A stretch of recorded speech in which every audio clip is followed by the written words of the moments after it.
What's up, everybody, and welcome to the Survivor Now podcast. As always, my name is Randy, and I am being joined by my incredible co-host, Abraham, for the second time this week. And today we have a bonus episode for you guys and if I can talk, and an incredible guest. We are joined by Troyzan from Survivor One World and Survivor Game Changers. Troyzan, my apologies. I'm messing up that intro. No. Yeah, that just means you're excited. You're all fired up. Makes me feel better. Like you're meeting, Elvis himself. Oh man, I am excited. We talked beforehand about how you were one of my favorite players ever. And so, Troyzan, thank you so much for coming on today. We're super excited to chat Survivor with you. Well, you're welcome. I'm a huge fan myself, so I know how excited you get. And I mean, before I ever made it on the show, I was like you. I was like, oh my God, if I met Richard Hatch or if I met anybody, I'd probably freak out. I'd like lose my crap. So it's like, but that was way before. They didn't even do podcasts back when I was like first. So it's like, I barely did them. So do we have? Let's see. Do we have Abraham back? Abraham, you back with us? Oh, okay, he's back. Yeah. I couldn't hear. Abraham looks like he's in his cubicle in the office. Hey, this is my commitment. This is commitment. Well, let me just say, Troyzan, everyone has been super excited to have you on the show this week. We got a few messages right off the bat. We have Alexa. She's in Los Angeles. She said, "Good morning, everyone. Greetings from Los Angeles." We have Amy here. Yay, Troyzan. And then Lexa also said, Troyzan, you are definitely the Elvis of Survivor. Okay, I like two cute girls right off the bat giving Troyzan comments. I'll take it. I mean, yeah, it's just natural at this point. So, Troyzan, we have so much to talk about. And first off, I got to thank Sandra for putting me in contact with you. And once I found out you were coming on the show, I'm like, oh my gosh, there's so much from your seasons I want to ask you. But we also are here to talk about Survivor 44. And I want to ask your opinion thus far in general about the new era of the game. And what's your take on all these twists, advantages, and what they're trying to do with the new 26-day game? Well, I mean, being the old, I mean, I played I consider like middle school, but I feel like an old school player. So I'll always be one. I started watching Survivor from the very first minute of the first show.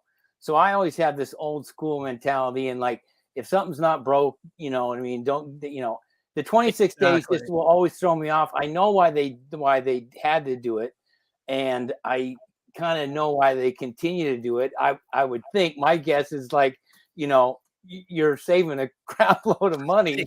And if you can stay, and to me, if they have to, if it's 26 days and that's what they have to do to stay on the show, to stay on the air, I should say, then great. But I would always be in favor of going back to 39 days. I just feel like it's one of those, and just to hear the words when Jeff would be like, 39 days, one survive, like I just am like, I'm an old school guy. So, and I feel like even though, and I can't attest to this, probably Abraham can, but I'm like, I just don't know if you can ever simulate being hungry for 39. I played 30 days and 39 days.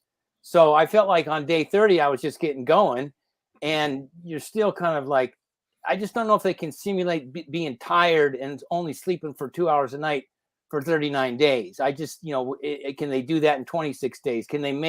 They can get you hungry and probably hungrier, but I don't know if they can get you where you're mentally, like you're going 20, how it is, 24 hours a day. You're trying to figure out who's doing what, who's saying what are they doing? What am I doing? So to have that on your brain for 2 more weeks is just more. I just feel like it's not the same in that way. So I'm in favor of the twist. I don't mind a few of them.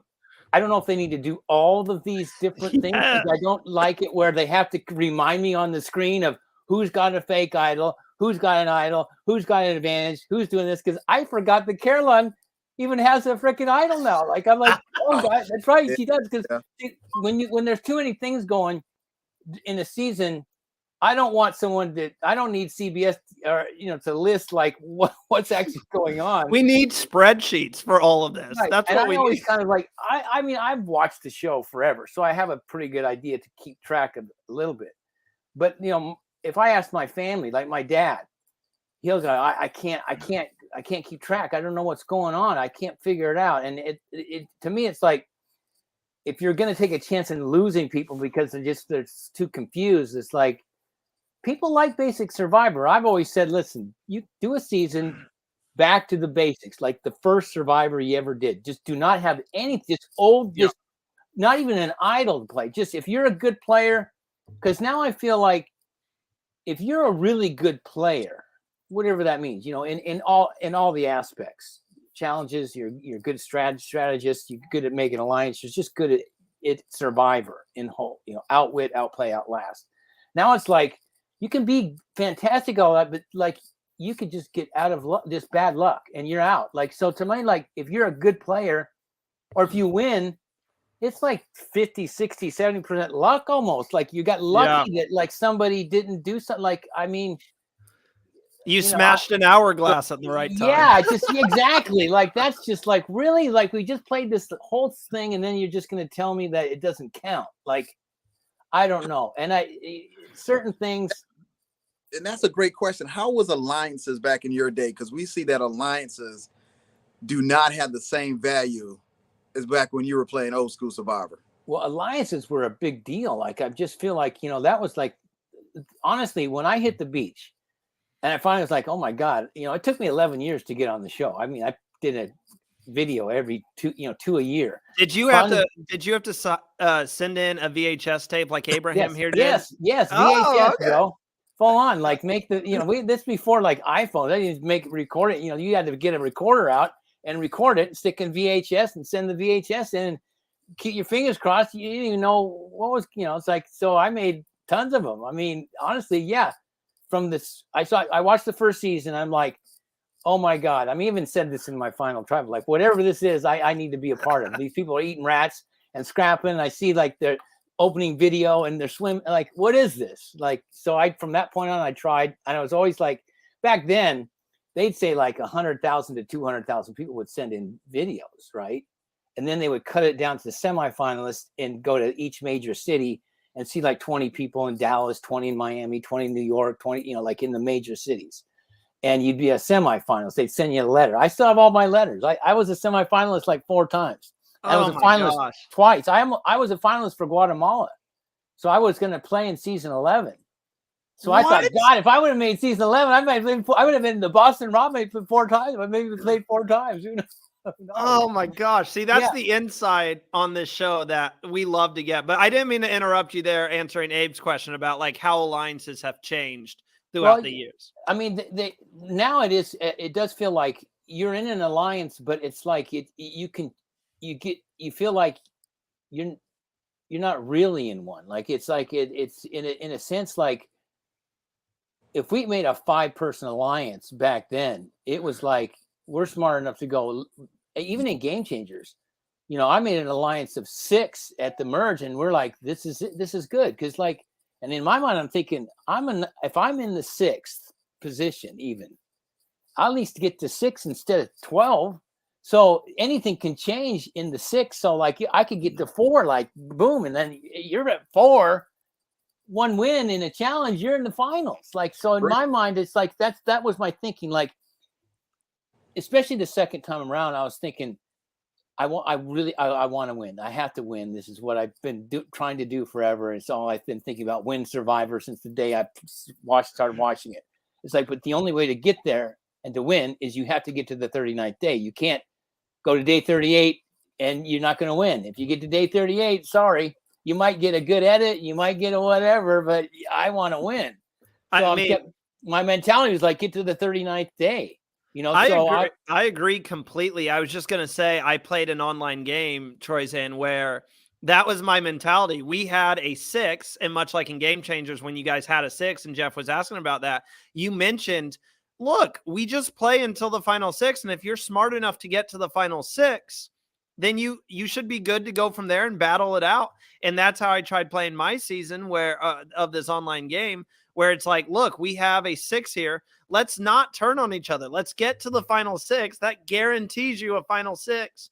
And then we can duel it out once we get to that point. I think nowadays, I honestly think like the younger you are too, that you've been watching Survivor for so long, and it's way more of this game bot strategy thing where it's like, oh, I'm going to act like him. And it's just like, whoever that you're really playing your own game all the time. I mean, there were moments out there. I was always playing my own game, but there were a lot of times where I'm like, I'm really in this alliance. Did I ever trust anybody 100%? No, and you shouldn't. But you have to go on percentages. Like I trust Jonas 75% and I trust Kim 20. So who am I gonna? So I have to weigh out like what percentage is bigger, and I'm gonna stick. And I'm kind of gonna always check to see who those people are talking to in my alliance. It's like, and it really the alliances they never went outside too much. Where like I didn't have to constantly check myself. Like, is he still in my alliance? I mean, do you really know? No, but like nowadays, it's like it's almost like I feel like it's a free for you see the free for all. Like everybody's gonna do it. I mean, I don't know. It probably happened on your season, Abe, with like just kind of a free for all the time. Like, what's really happening here? I have no idea when I go to tribal. Am I really in my alliance? Are they with me or not? Like, I mean, we were too busy trying to figure out what was a new version of Survivor and trying to work yourself into it and how should I play the game. It was so fast and brand new. But I gotta ask you, you were part of one of the most epic tribal councils where the person that went home had nothing to do with that tribal council. Right. And how did it all kick off? Was that the plan going into tribal council that night? Because I want you want to say something, Randy? I was just gonna say, let me pull this up for everyone because we saved this clip here. So hold on, we won't play all of it, but let me just show everyone what we're talking about here. Troyzan, this has to bring back some memories. Oh, I love it. I waited for the last minute too. I have another one. A red one. Is this when it hit? Shoot, I need to play it, or was it after the legacy? No, it wasn't yet. It was. I'm like, I didn't know if they were both real. I knew one was probably real. Or Aubrey. When he said they're real, like, oh, I'm like, oh shit, okay. And then I'm like, oh Jesus, here we go. A secret advantage, which is a legacy advantage. You can see it on your face. You're literally like, what is going on here? So there you go. All right. This is the I kind of had an idea, but not really. So I was like, that was extra kind of, whoa. Jeff. And he makes the move here. I'm going to get on the immunity train and give you that because I just... How long had you had that idol as well? You had that since what day? I found it early in the game when we first switched. Any votes cast for Troyzan will not count. I got that when we switched it to the 3 tribes. For Ty, That's right. Aubrey, Sarah, Troyzan will not count. You could not vote for Culpepper. He had immunity, which means Serene. I didn't have no idea what was going to happen here. Only person who can. I was even surprised. Was Sari in your alliance? No, but I had spoken to Sari that day or the day before with Aubrey because Sarah was kind of being a rogue, doing her own thing. I'm like, God, I just don't know how. She keeps telling me I can trust her, but I just don't. And so I walked up to Sari and Aubrey at the well. They didn't show it, and I'm like, are you guys? Is Sarah doing it? And they go, she's doing the same thing. I said, listen, we have got to get together. Like, if I can get Ty to agree to something, Aubrey, will you do this? Because Brad is with me. So, and she's like, yeah. And I was kind of like, do I say this? So I'm like, there was a chance that it could have been. I talked to Ty, and Ty was just so like, Ty never knows exactly what he wants to really do. And I'm like, if you don't know what you want to do at this point, I don't know what to do because I'm like, Ty, we can, you and I didn't know he had, at the island at the time, but I had thought he might. There was rumor. And I'm like, well, I have one. He's got one. Like, we can do something. And I was still with Brad, but Brad was winning so much. I'm like, I don't know if I can beat him now. It's like, Jesus. And then Sarah was doing her own thing, but Ty did not make up his mind. And that's why I turned back to Aubrey. I'm like, Ty's not giving me anything. I just can't take the chance with Ty to do something with you and Sari. So I said, Brad's never, he's never done anything against me, not one time. And Sarah really has only voted her own way, but she's always been with me since the second she talked to me at Tavua on my first tribe. So I'm like, it's one of those where like, how am I getting to day 39? I don't know. Like, yeah, Well, granted, if Brad would have lost an immunity in there somewhere, I probably would have been switched, and it would have been better for me. But it's like one of those shoulda, coulda, like it's what's going to happen. But yeah, I mean, I didn't honestly know all 5 were going to be. I didn't know that was going to happen. So, and I didn't even know when he said, Serene, that you're the only one I can't vote, and I was just as shocked because I'm like thinking like, what can happen here?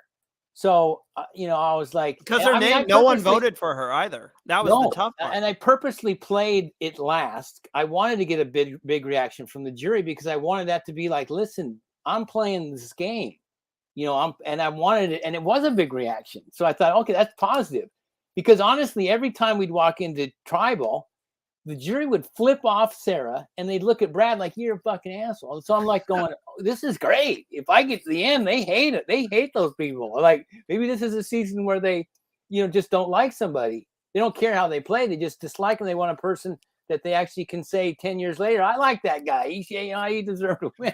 So I kept thinking, okay, it looks good. But, granted, I didn't know what they were really thinking. But, yeah, so, I just, and it, when I went Jeff, it was a long time. It was like, it wasn't quick like that. I waited like a good 30, 40 seconds where he's like, okay. And then I kind of went, Jeff. And he's like, and then everyone was like, what in the hell? Are you serious? That's really going to happen? Would you, I didn't remember, would you have gone home if you didn't play that idol? Because I'm trying to remember where the votes went. I know Sarah got 3 votes. So I didn't have any votes. I didn't have any votes with me. So it would have been, I think they would have done a revote it would have been, well, but at that time, when there were ties, there was some new rule where there was not a revote. Was it rocks? It was go to rocks right away, I think. Remember, they changed it on Game Changers, where it's like, we don't want this going back and forth, where it's a tie and that, if you tie, you go to rocks. So there's that issue. So don't if you really want to tie and you want to roll the dice. So I'm thinking that we could have probably, Serene and myself, go to rocks. Now, if it would have gone to a vote, they would have voted Suri out. Now, let's compare new Survivor versus old Survivor, where we got Danny. He plays and saves somebody. He uses his immunity idol to save someone, just to turn back around and vote them out. Would you have ever seen that in old Survivor? God, I don't think so. I just, like, because now it's almost like each week it's just the last week doesn't matter. I mean, I know this though, and I saw it coming. You're never repaid for your good deeds. So, the fact that Franny took it never has mattered. Not in the games I've played anyway. Anything that I did, if I won a reward for my team, was I like the last guy to break something or hit a target, and the team won. They didn't care if they weren't going to reward me for something, or if I took them on a reward, or if I built them fire every night, or if I brought them fish. That you never get repaid in Survivor for your good deeds. People love you for it that day, but the next day, everyone's selfish. Everyone's playing for $1 million, so it's like they don't really care. I know the audience is always like, the TV audience, like, God, these people are like, ruthless. They don't care that the family member. I mean, like, it's just one of those where like you're never repaid for that. At least that's old school mentality. The new one is even more. I feel like they're just playing a game. Mm-hmm. When I played, and I think a lot of old schoolers, it's like we were playing a game, but we were also like, this is more than a game. This is really a lot of our lives. With 85% of the time, we're talking about something in our real life. You're talking about your family or what you did growing up, or your dog, or something. And you're shedding tears, and you're being a real person and having real conversations. So whenever people said, "Oh, it's just a game," I'm like, "It's not just a game. If it was just a game," I even said this to the jury. I said, "If it was just a game, like we're playing Monopoly, then why would you get so mad if you got voted out? It's like you'd be over there laughing. Everyone's all pissed off. Like, at least the Game Changers, like they were like mad, like, and they were angry. I'm like, if it was just a game, you wouldn't be that angry. So it's more than a game to you, just like me. It's always been more than just a game. That's one of my problems with Survivor nowadays in this new era is everybody is so standing ovation. I hate to say, why are we being so nice to everyone? But you get voted out and you have everyone smiling and clapping and stuff like that. I'm like, why are we happy? For someone like me, I have not had the honor to go out and play, and I would love to, and I'll continue to apply. But if I get out there, I've waited for so long. I've already applied 7 times to be on the show. Right. So if I get out there, I've waited so long for this opportunity. If I get voted out of the game, I don't want to hear you clapping for me and, oh my God, you did such a good job. No, I'm going to be pissed. I was the same. We need more of that. I was the exact same. I'm like, you just took my $1 million. Why should I be, oh, great job, guys. Everything's great. I love you. I turned to the jury like, F you. And then when I came back as a juror, I was like, actually, Kim and Chelsea told production, Troyzan, I think he's going to do something physical. It looks dangerous. I'm like, because I walked in and I just went like this. And never blinked, never did nothing the entire time. I'm like, I might be out of the game, but I'm still gonna F with you people. Because I'm like, I always was like, if you beat me, why should I get mad? Like, or I even like I had, when I did the infamous, this is my island. Don't F with me. This is my game. You can't beat me. And they came back and they're like, Troy, you got to settle down a little bit. You can't act like that. I'm like, you can't tell me how to act. Like, I'm not that kind of a competitive guy. If you are against me and all of you are against me, and secretly or not, I'm going to yell and scream when I win or do something. It's just in my nature. And if I lost in football, I played competitive sports. So like if I lost, I was genuinely pissed. Would I shake your hand? Yeah. But would I be like, I'll give you a big hug and sing and kumbaya? You're not going to slap someone on the ass if you no way. I'm kind of like who's the guy? Like Danny, right? When he lost, he's like, don't even get near me. I just lost. Like, I don't need to talk about this right now. I'm not going to be interviewed or nothing. I'm kind of the same way. Like, I'm like, you know what? I just lost, and it's a big game, and it's a big deal. So I'm like, I'm not all into this kumbaya stuff. I mean, hugging I know I'm looping kind of last week's episode into this question as well. But, I find it interesting that you said you're a lot like Danny in a way. And last week we did see Danny when they were negotiating for rice basically say, what are we doing, people? We're out here for 26 days. We can survive without food. Let's just all go out there and compete. Do you share the same thought process there with Danny? Is like, look, 26 days is really not that long of a time. Why do we need to be negotiating for rice? I was always like going to play. I was never going to step off of a challenge for food. I was always like, I was the same as him. I'm like, dude, we are here. You're only here 39 days. You can sweat it out. Like if we don't eat for 3 days, you just keep reminding yourself why you're playing. You count your money when you're home and you think about the 2 days you didn't eat rice. So big deal. Like I was always like, I'm not stepping off for anything. I don't care if I'm hungry. I mean, people were complaining all the time. They were even complaining like if we had to go to Ponderosa, now people know like we don't walk to Ponderosa and all that. I mean, Jeff is basically, he does this podcast where inside stuff where like we take a boat to the challenges. We used to take vans or whatever, or on lockdown, but it's like, and people would complain, oh God, we got to do this. We got to sit in the tents and I'm going, I'm on freaking Survivor. Like I'm playing Survivor, even though it's bad. And, there are moments where you're like, oh God, this is boring because I'm not getting filmed. I'm just sitting here. And it's part of production where you just sit, you do nothing. But was always like, this is still part of the game. People are, and they do stuff, I think purposely production wise to make you bored or to make you frustrated outside of the game so that you are always on this edge. And, they get good confessionals because you've been sitting in a tent, before the challenge, then you did the challenge, you're sitting in it again. It's like, and I was always like, I don't care if I don't sleep all night long. I don't care if it pours rain and from freezing. I'm always telling myself I'm playing on Survivor, and it's been my dream. So it's not everybody's dream like that. But I think Danny is the kind of guy who's like, I agree. Like, dude, we don't need. I mean, I remember the first day in my first season, we caught a chicken, and then we were negotiating for chicken. And I'm thinking, you don't need no chicken. It's day one. We're not even hungry yet. Like, I don't care about your chicken. Go do whatever you want. We're not going to negotiate nothing. We have a fire and you don't. Well, guess what? I mean, I should have been. There were moments where I should have been more ruthless. Where it's like, if the girls didn't have a fire and they're freezing, and you're sitting and watching, just freak, like hands are just like they've been in water for like 48 hours. I should have just been like, just let them suffer. Let them quit. If 4 or 5 quit, it's just better for me. Now, I have that mentality now. Like, you want to quit? I'd be like, yeah, you're not looking very good, bro. You're just like, our girl, like, why don't you just check out? Like Sierra Dawn Thomas was like that on Game Changers. She was to the point, she goes, I'm done. She goes, I'm not eating. She goes, I haven't, pooped in 30-something days. I go, what?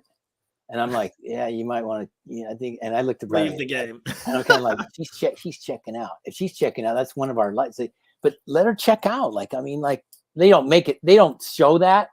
But it was it even happened in my first season. Kat screwed up her foot, and she was screaming and yelling at night. And I was like, let her scream, let her quit. And then it was the same with Chelsea. She wanted to quit because it was raining. And then Sabrina had a stomach problem that Troyzan, because he's a doctor, had to go because she couldn't go to the bathroom, and she was like writhing around like Colton was with stomach pains. And like, I should have just said to all those, let them quit. Yeah, this is one more step for me. That's that old school Survivor right there. That's old school. Like, there's no kumbaya. It's like, I mean, if you're the enemy, you kind of stay the enemy. And that's another mistake. Like, if you go out, Randy, and play, you've almost got to play better with your enemies than you do your alliance persons.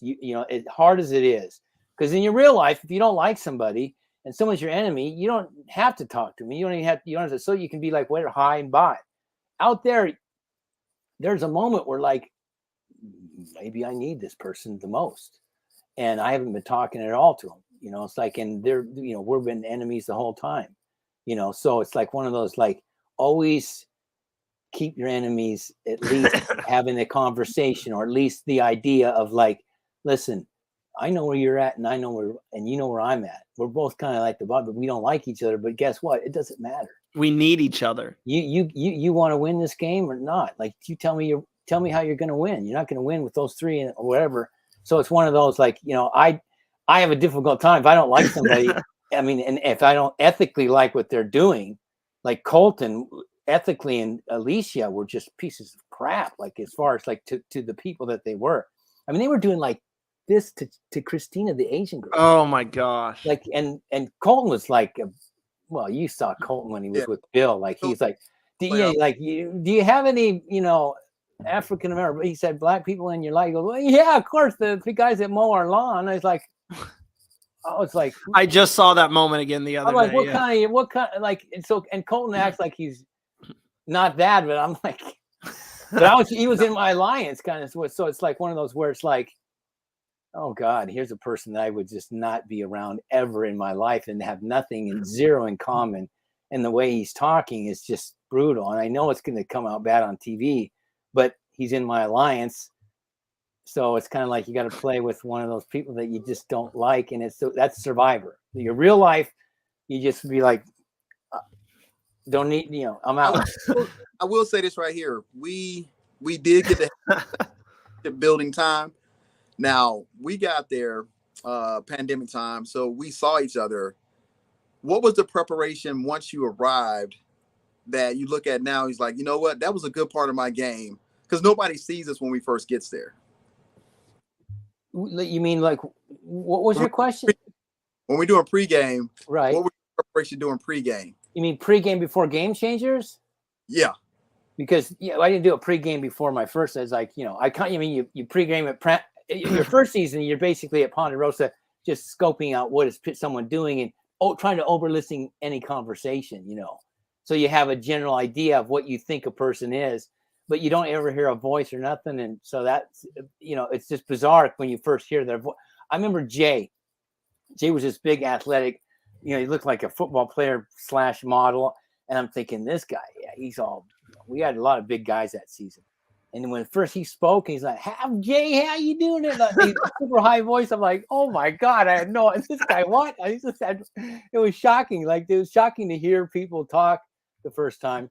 But it's funny how I had the perception of everybody just by looking at them and watching them walk or watching them eat or what they would write or what they do. We at a table, we could see them. But, the second time around, you get phone, everyone, as all survivors, we all know each other, or if we don't, we can get a phone number like that if we want.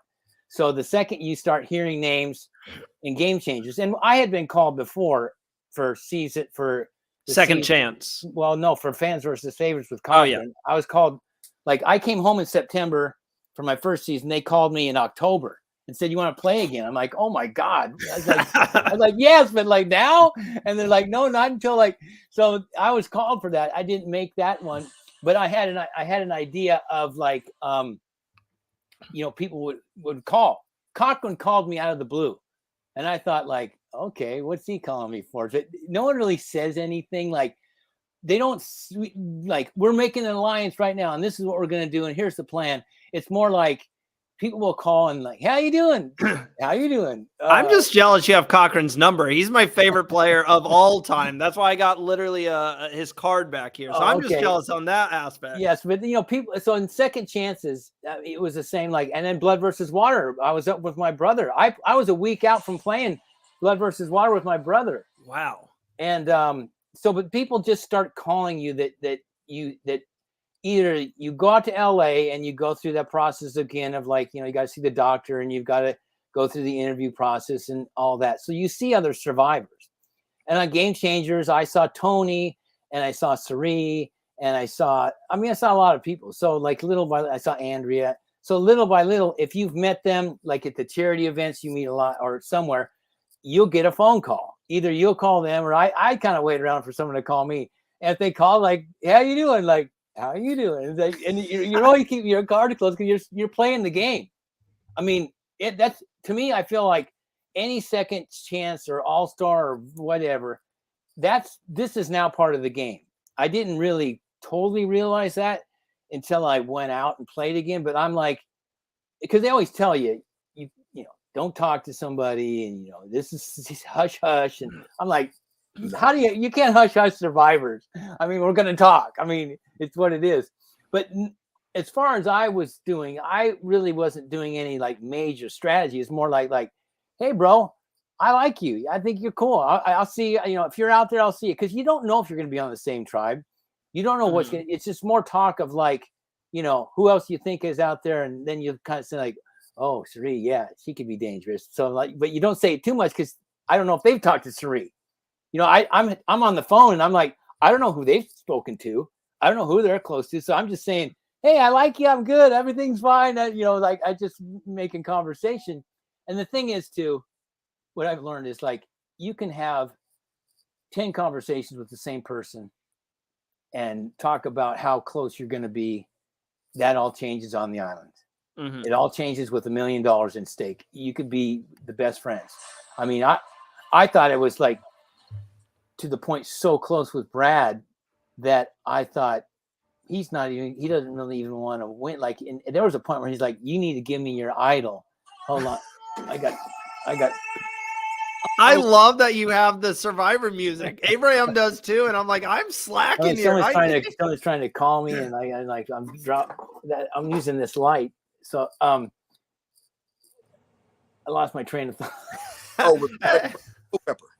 Oh yeah. So I'm just saying even he was saying he knew I had an idol and it's you might have to give that to me. And in my mind, I'm that's my idol. You're not going to tell me what I'm going to do or not do. And you're supposed to be this close to me. And I thought I was going to be super close with Sierra Dawn Thomas and she turned her back. So it's what you think outside the game and people can say how much they like you or how much they're going to play with you. Even Sierra Dawn Thomas said it's Troyzan is my number one guy to the interviewers before the game started. He's my ride or die.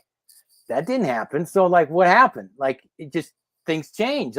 You hang out with other people for 10 days longer. And it's like, we didn't start on the same tribe. And so it's like, you can have, these pre-game things going.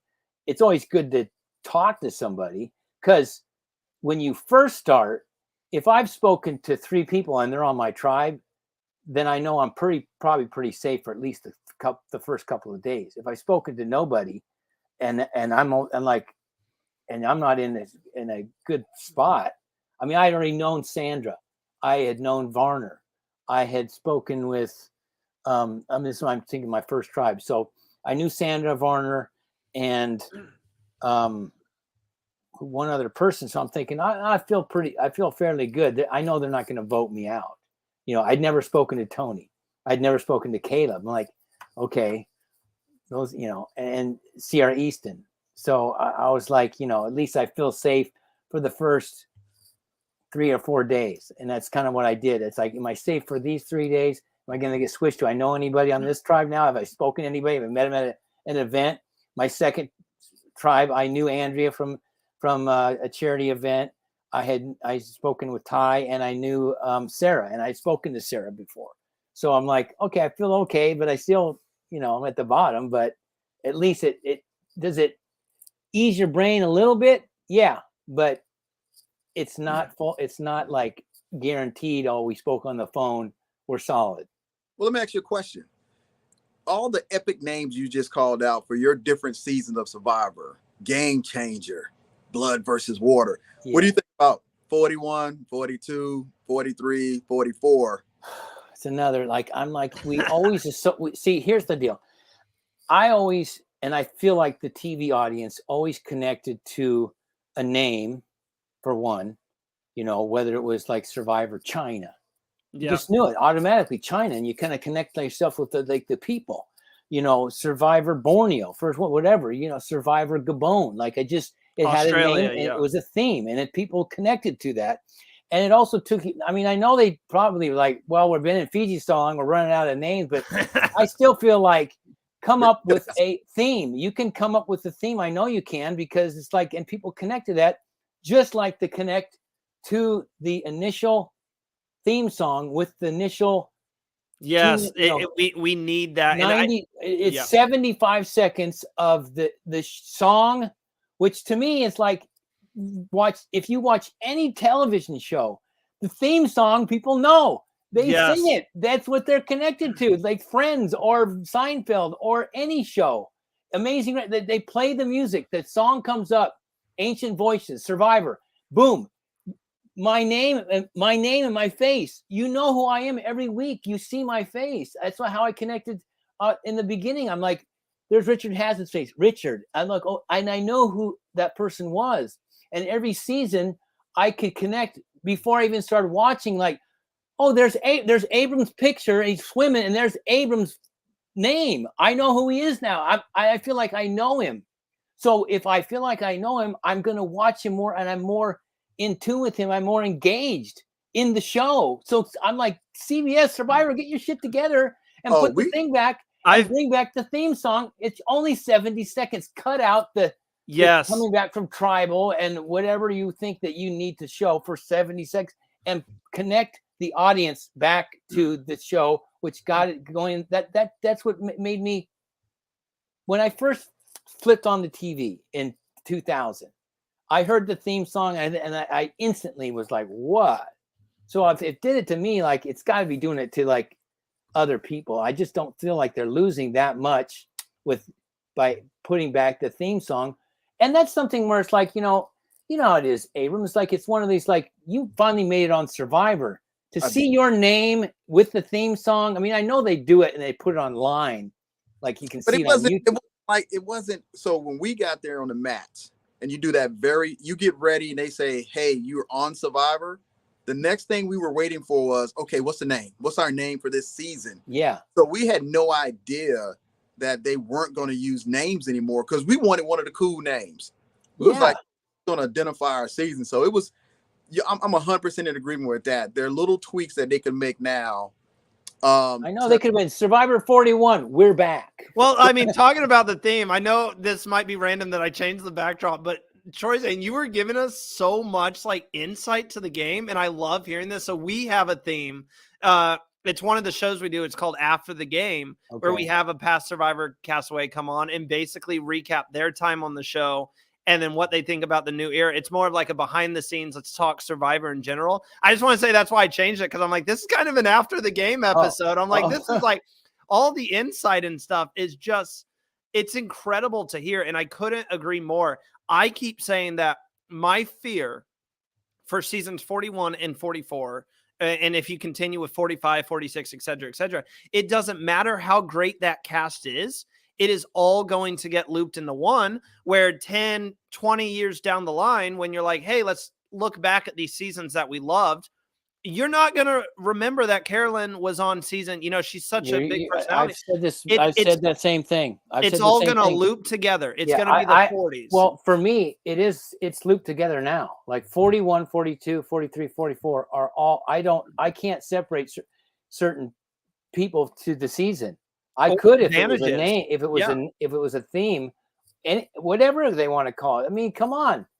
I know they can come up with a name. I mean, it's like, well, you can reuse stuff too. Like what is known as one of the best seasons of all time? Survivor Heroes versus Villains. Right. And when you look back on that, you remember that. Survivor Game Changers. You remember that because of the, you talk about the theme, you remember that season. If it was Survivor 34, 35, 36, 37, you're not going to look back and remember that. It's going to be an issue where I meet you, Troyzan, in real life.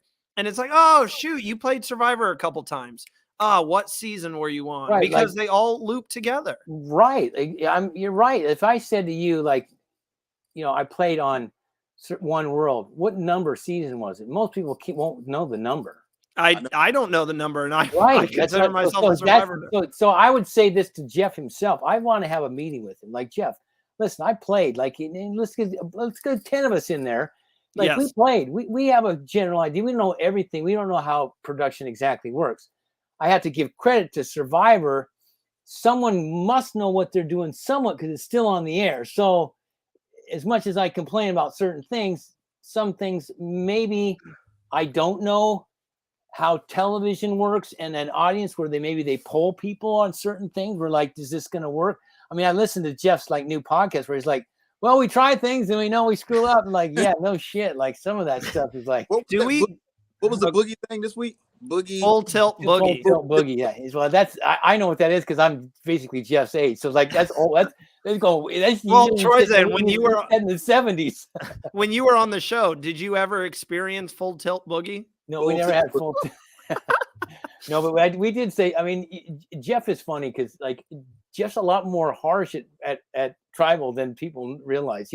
He'll cuss us out like if we're not given a good tribal counselor or just a standard vanilla answer, he'll look at us and like he'll go, listen, what the fuck kind of fucking like if you don't start answering my goddamn question, he goes, I'll sit here all effing night for 3 hours. He's like, you can't just say, oh Jeff, well, we're here to outplay, outlast. He goes, no shit, the whole fucking audience knows that. I'm like, we're like, whoa, that's Jeff Probst. Like, okay. I mean, I have to ask this Survivor question that no one's ever gonna see. I'll be the person who asked this question.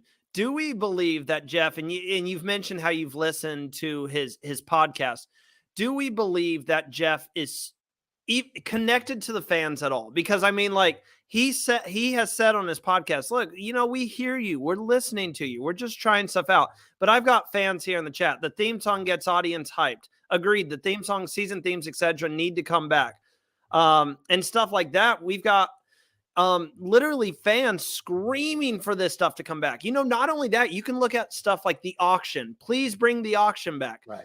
Do the food challenges. And do we believe that Jeff and CBS production are actually connected to the audience and what we're looking for, what we want? We want more of a classic feel. Or are they just going to do what they're going to do at this point, and you're either going to like it or you're not? I think let me answer that first, because I want you to get the old school perspective. I will say yes. Coming from 41, experiencing 41, and looking at 44, they are listening. I think what fans don't really realize, you just can't do everything. And that's the biggest thing. But I do like the fact that they've grown from 41 to 44. But like Troyzan says, why He said, if it's not broke, don't fix it. Why can't you do everything? 39 days. I understand when the pandemic was happening and there are certain rules in Fiji. I get that. We're past that now. Why can't you go back to the 39 days and bring all that stuff back? There's no reason not to do the food challenge. There's no reason not to do the auction. Plenty of people know how to fix the auction. You just got to say, look, there's no advantages in play. This is for food. That's all you need to do. Stuff like that. Family visits. He talked about family visits this week on the show, and he's like, well, yeah, I love the family visits, being a father. It might come back, and we would like to get it back if possible. Now, obviously, I don't know the behind the scenes. I don't know what CBS is telling Jeff. Look, we can't do that. Maybe they don't want to pay for the families to be flown out there. I don't know all of that stuff, but I'm just saying, why is it being looked at as, yeah, the family visits might come back if we can get back to it? Why can't you get back to it? I honestly think that when Jeff does his podcast, he acts like he's telling the whole truth, but he's not telling the whole truth. So no. Otherwise, he'd be like, it's all about money, everybody, because if you just think of common sense, you're cutting out how many days of Survivor from 26 to 14 days, whatever. I can't 12. do the math. So you say it's 14 days. Yeah. 14 days times 300 and something people on a production thing, plus, flying family. The amount of money, I can't tell you what it is. It's a good chunk of millions. I heard 20 mil, I think, to put on one season is the number that I heard. Right. So I'm just saying, but to me, if you're a business person and this is a business, and it's kind of like, that's why CBS has it on the air, it makes money. Otherwise, if it didn't, it wouldn't be on the air. The bottom line is, if your show makes money, we love you. If you don't, you're out. So it's not, they could love it to death, but if it's not making money.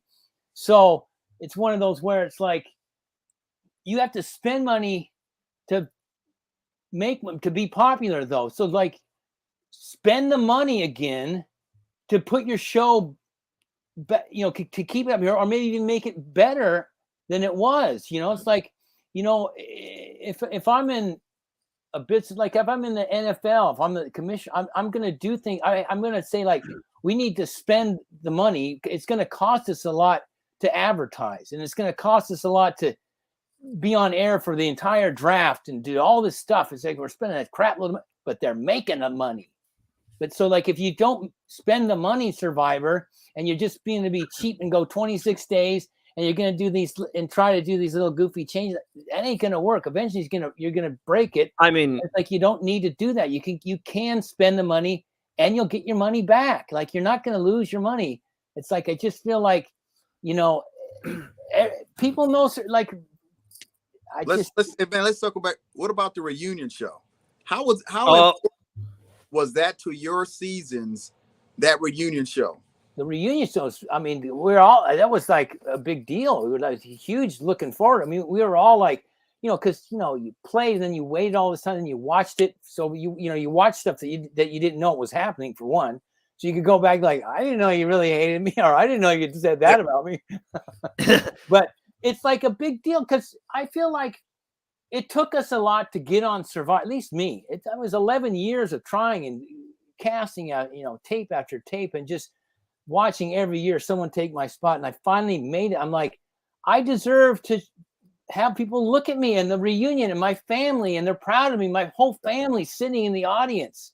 That's a big deal. I get emotional now. Just like my mom and dad and brothers are watching me do something that I've been dying to do.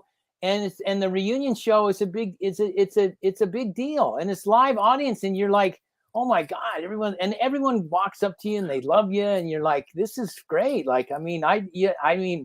It was weird for me because I was always known as Troy. I wasn't Troyzan until I got on the show, and I was only Troyzan to a buddy of mine who was joking around like one day, like a photographer, because I'm going to call you Troyzan because you got monkeys and you got the long hair. And I was like, whatever. And Survivor asks you to fill out your sheet, do you have a nickname? I'm like, I don't really have a nickname, but then my one buddy calls me Troyzan for.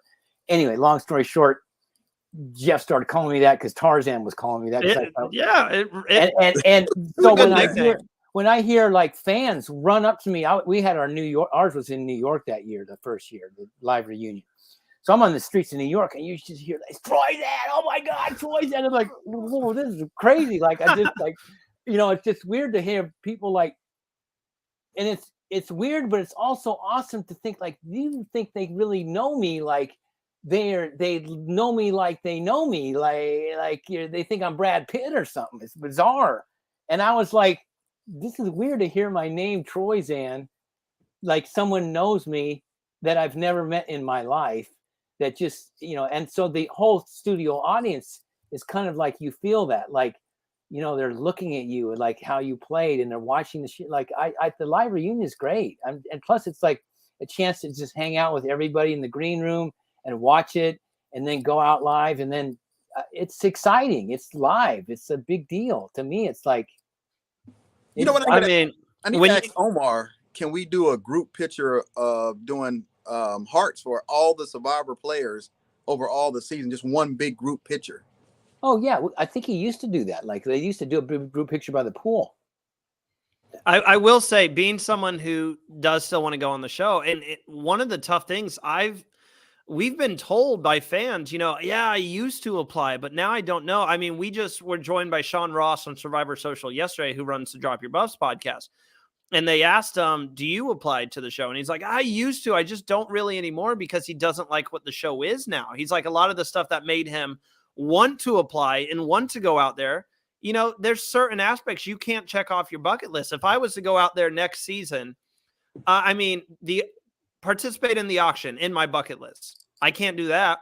Get my mom out on the island, because this is something this is how we really connected. We bonded over watching Survivor. I can't do that because they don't do family visits. Right. So it's just like, it's ruining the experience to some point for the fans who go out there, because they want to do all these things. They want to take part in these special moments that they're icons. Right. I know. I think little by little, I think people, honestly, the true Survivor fans, we still watch it because it's called Survivor, and we are hoping that something changes kind of back to where like we can connect to it. So we'll still watch, but at some point we're going to be like, and I used to watch live. Like I was like adamant, like 8 o'clock, and now I record it. And I'm a huge fan.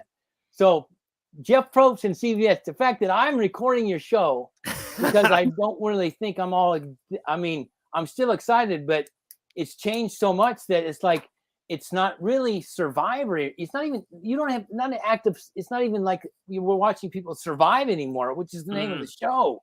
It's like, get back to some survival stuff with the challenges, and just people will watch. I mean, we don't need to be entertained with all this extra stuff.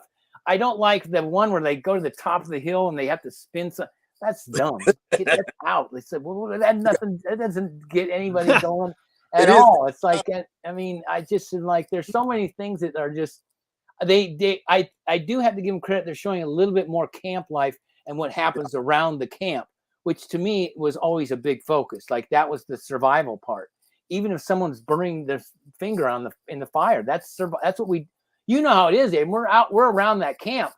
How much percentage? A lot. I mean, that we're just sitting around that fire and either eating or talking or doing we're around camp doing something, whether it's like gathering up wood or if someone's cutting themselves or someone's pissing in the corner, whatever. It's camp life. I mean, it's so much funny stuff that happens at camp. Oh God, the stories it's like they could do like we need a whole after if they did like something on Paramount behind the scenes of like, oh my God, it'd be a whole nother show. Like it would be crazy. We're like the night we had Attack of the Killer Bird, the first night on the island.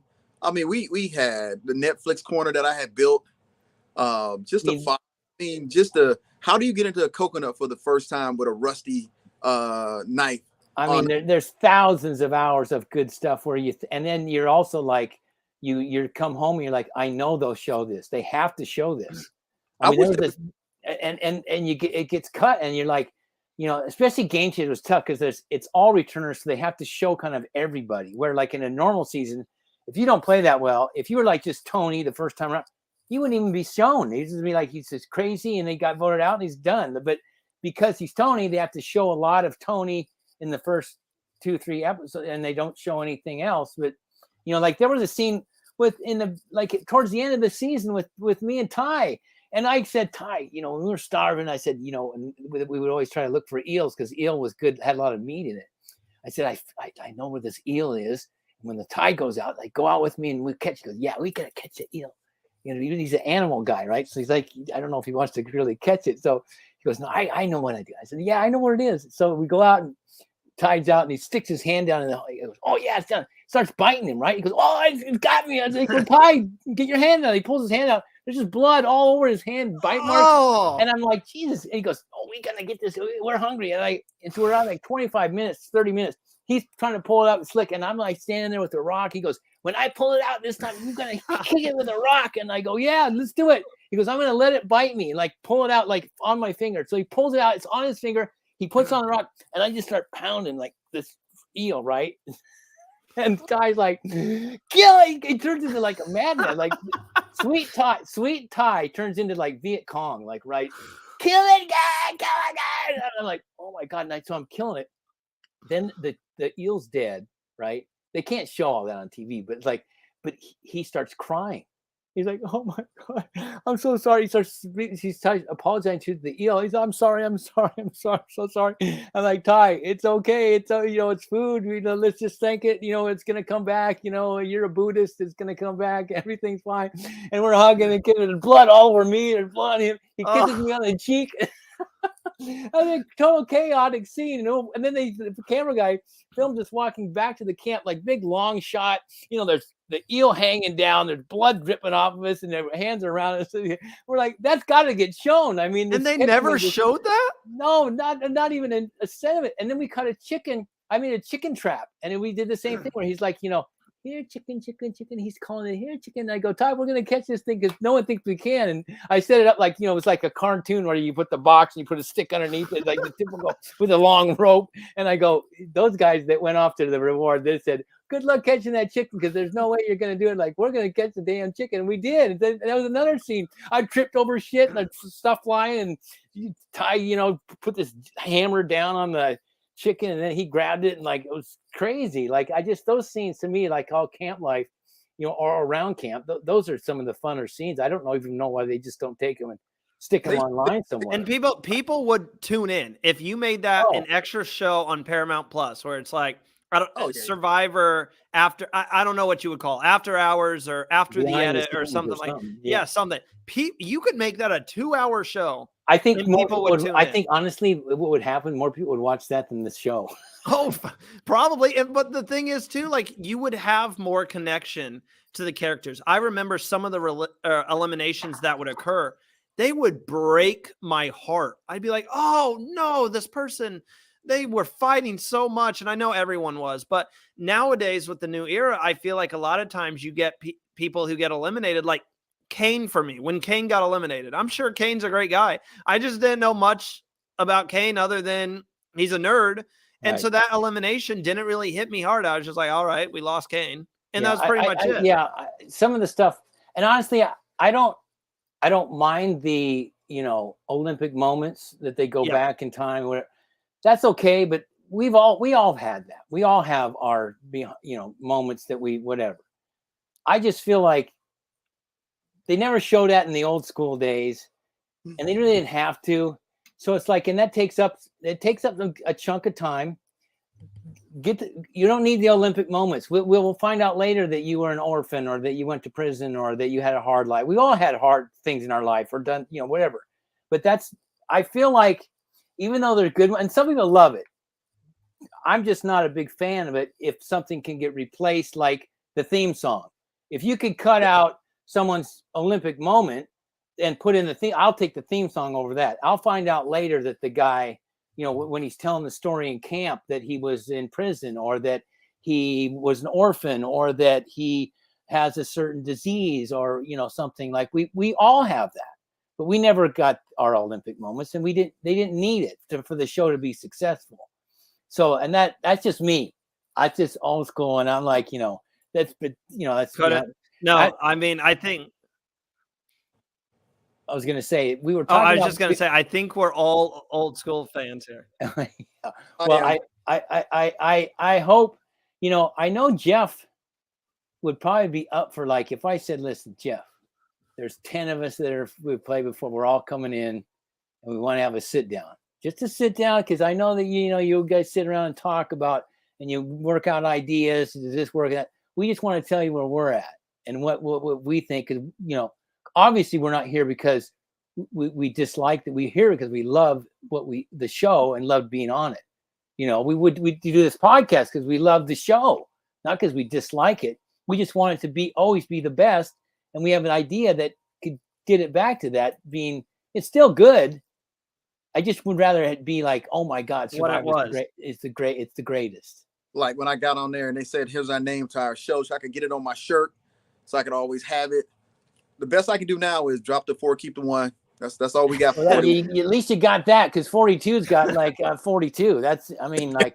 You got something that stands you out. Well, I'm just going to go ahead and say we've got some questions here that the fans have asked us, and I want to get to that. And also about this fake idol that apparently Troyzan. Because we were talking about behind the scenes. Oh, see, idol. We're going to get to that idol. Okay. We're going to take a quick ad break. And when we come back, we're going to hear about what this fake idol is all about. We will be right back. Hi, Survivor Now podcast listeners. I am Katie from KT Designs, better known as Katie Tedesco Art on both Instagram and Etsy. I have been designing and selling Survivor products for over 7 years at my Etsy shop, including replicas like hidden immunity idols and Survivor trading cards with all of the players' stats on the back.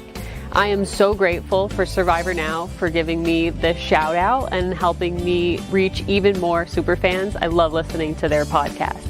So if you are looking for some really unique reality TV products for yourself or to give a super fan in your life, come check out my Etsy shop at www.etsy.com/shop/KatieTedescoArt.com.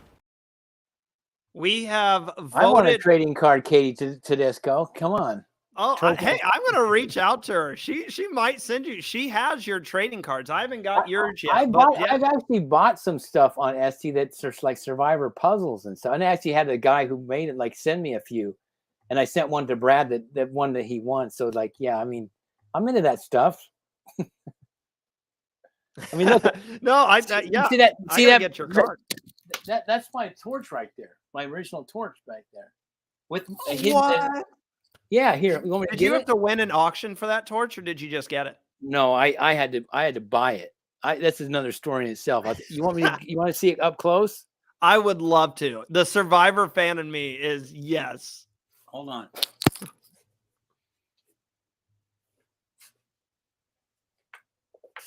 That is incredible. So I know for one, well, this is my first torch that I've ever owned from One World. So I know it's mine because on the island, I started carving my name on it, right?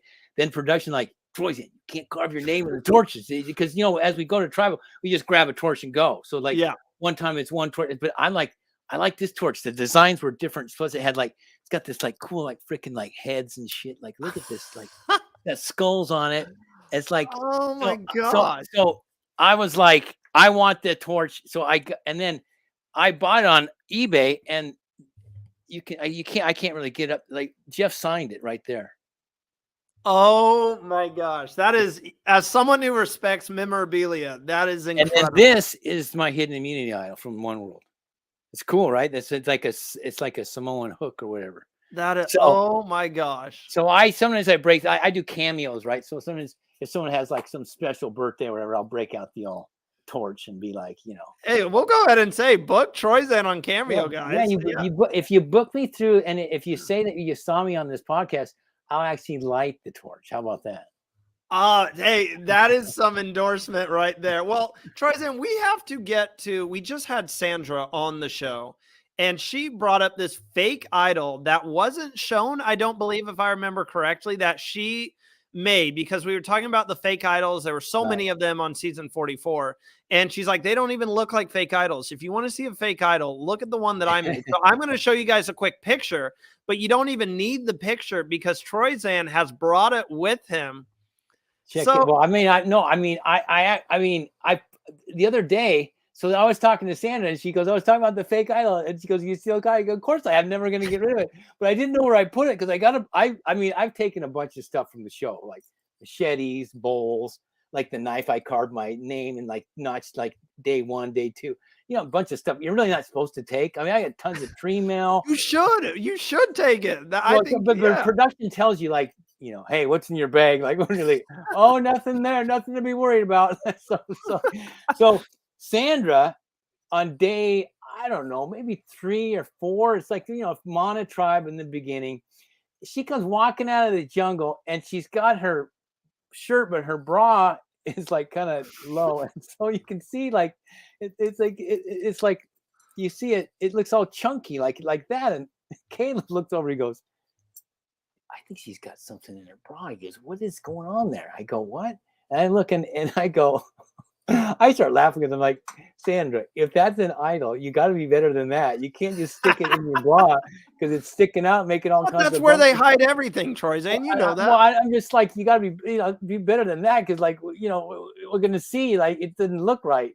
It's like, if you're a guy, your bra, it's like it's just round, not chunks, not like pieces that are sticking out. It's like so I'm like, oh God, here's she gonna get caught, and then. So he called her out on like, hey, Sandra, yeah, you got something. She goes, oh yeah, okay, you got me, whatever. She pulls it out, right? So he pulls this out. I'm like, that's fake. And I'm just thinking to myself, like, I think that's real. Maybe she's just bullshitting.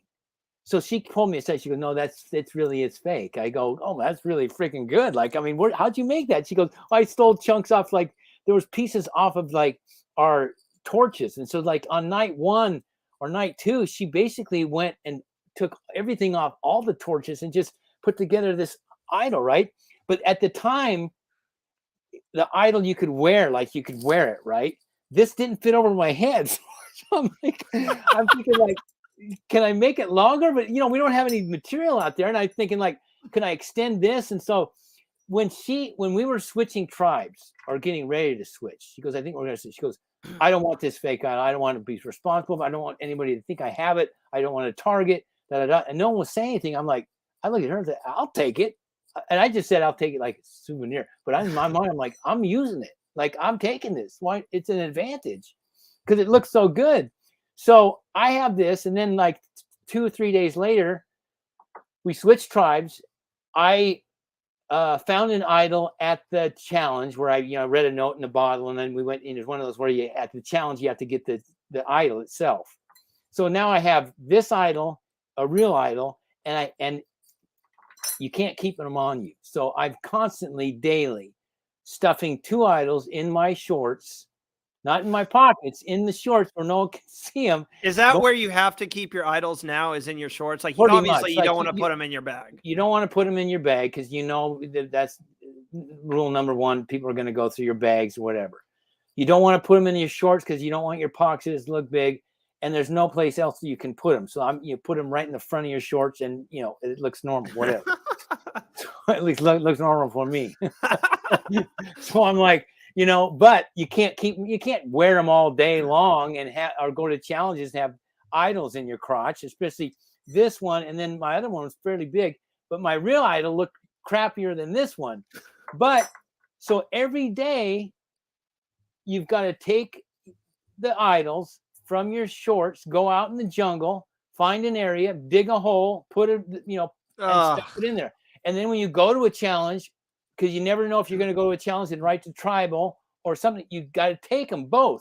So every day I was hiding it and getting it, and this is not showing 1 second of it. Daily. It's a process. You don't just have an idol. Like, no, it's the process to do it while no one's looking and hiding. So it's all part of the strategy in a game, and it takes a lot to do that, and no one gets to see it. So no one gets to see, oh, that was really a big deal, part of his game. Like, that was big. And so it's like, and I kept thinking like, how can I use this fake idol? What can I do? And there was never an opportunity where it's like, can I fake somebody out? Like with my note, my real note, do I need to fake somebody out? I mean, it's like having the real idol makes you play a little bit more calm, which helps you out because you're calm and you're not neurotic. And people are like, oh, I can trust this. He's not. So it's like, because you always know you have a backup. But I wish that, I just, in hindsight, I wish there was a moment where I could have played it or had someone else find it and then say they think they have it or whatever. I was almost going to play it with Sierra Dawn Thomas, and have people fake, have her just say, listen, I'm not going home tonight, I got this.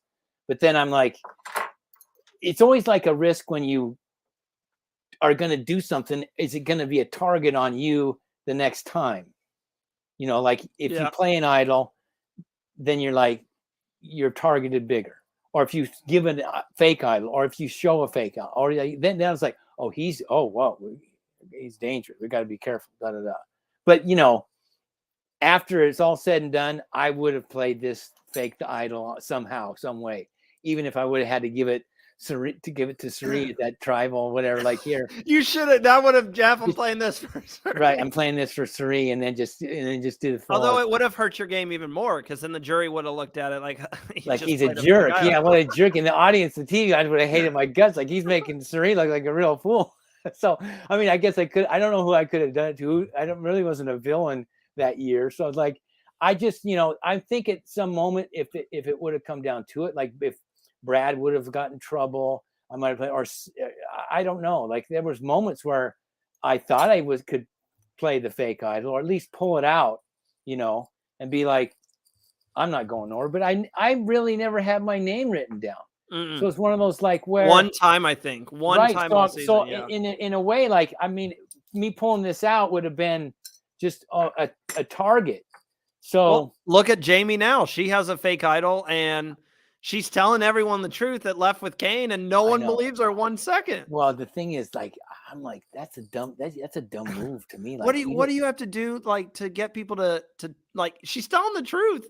Like, I know, but the thing is, when you talk about an idol, and you say you're telling the truth in Survivor, doesn't exist. It doesn't exist. It doesn't work.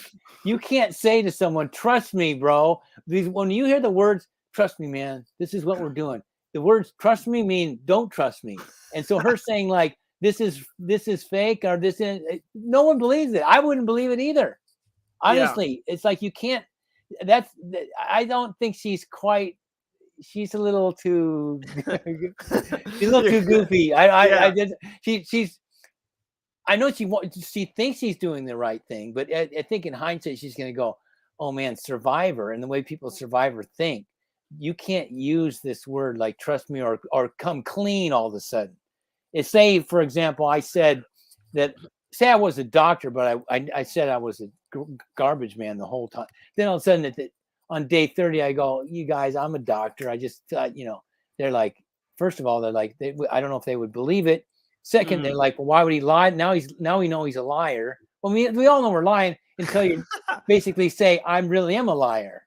And then you're more of a liar, then you're more of a threat. So you always have to catch yourself, like what is coming out of your mouth. We all know we're lying, but if you say you're lying, that's one thing.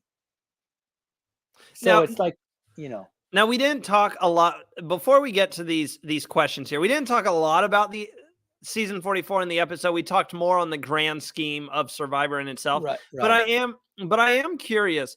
Who is sticking out to you this season? Who are you liking? Who gets like Troyzan's stamp of approval, and who are you cheering on here? Well, I mean, as far as we all think that Carolyn is a crazy character and fun to watch because she just says whatever, does whatever, the emotions on her face, the whole thing. It's kind of like a little bit refreshing to have a wacky person like that on the show, because she's engaging. Even if you don't like that kind of person, you're still like, everyone knows who Carolyn is. Whoever casted her needs to get a raise. I'm just saying. Well, I'm just saying, like, yeah, and she's just out there. So it's like Yam Yam the same way, or I should say Jam Jam. That's the way that he would say it. So he's a character. I like the people. I like a little more of a character to someone, even if they're a villain. There's a character. I don't like just even kill kind of vanilla people. Run of the mill. Yeah. That's just like, well, I don't know. But it's kind of hard sometimes to know what someone's really going to be like until you stick them on an island.